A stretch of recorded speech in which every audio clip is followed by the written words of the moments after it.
right. Kristin, awesome person, great personality, very bubbly, very professional.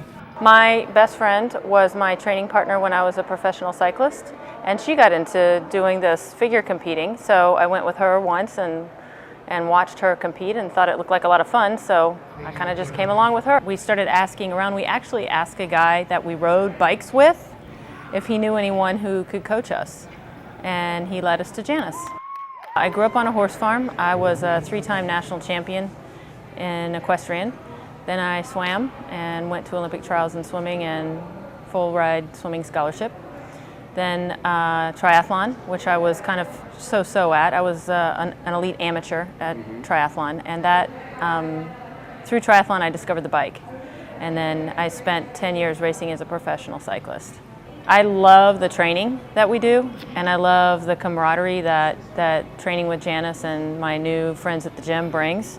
And frankly, that's kind of what's keeping me motivated right now. Of course, I know I live kind of in an ambitious world anyway, and so I want to be great at this, but I'm not sure what that means yet, so I'm relying on Janice to just guide me through that process and enjoying the training at the same time.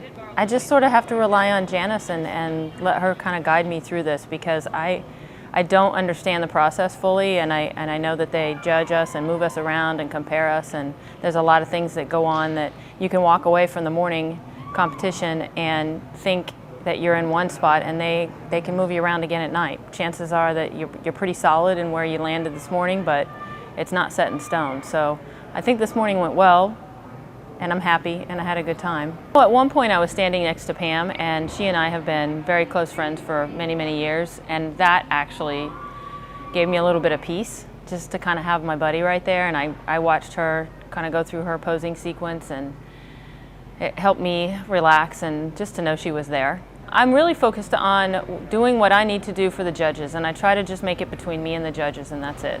If there is audience there and they're screaming or whatever, you know, that might contribute to a bigger smile or, you know, a little taller posture, but in general, it's between me and the judges. I know there are parts of my body that are developing well and parts that need extra attention, and Janice and I have talked somewhat about that, and so my workouts are centered around that. One thing for me that I have a hard time going to sleep at night, and so not getting enough sleep really contributes or works against, I guess, trying to recover and be ready to go for the next workout. I mean, the best time to recover from any workout is sleep.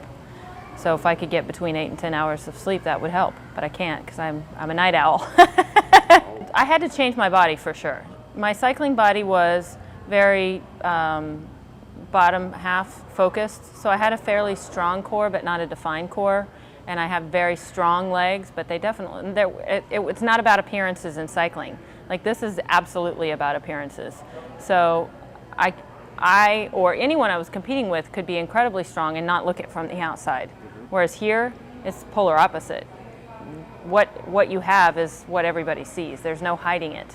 So I had to do a lot of work to transform my body. My upper body was non-existent because you don't need it in cycling. I could get pretty lean when I was racing bikes, but not, you know, lean showing scrawny muscles is not what this sport's about. Lean showing nice, beautiful, defined muscles is what we're after. I'm not the easiest athlete to coach because I know a lot. I know a lot about training, I know a lot about eating, I know about recovery, I know about conditioning, I know myself better than anyone else, and I'm confident in my knowledge base. So I know I'm not an easy athlete to coach.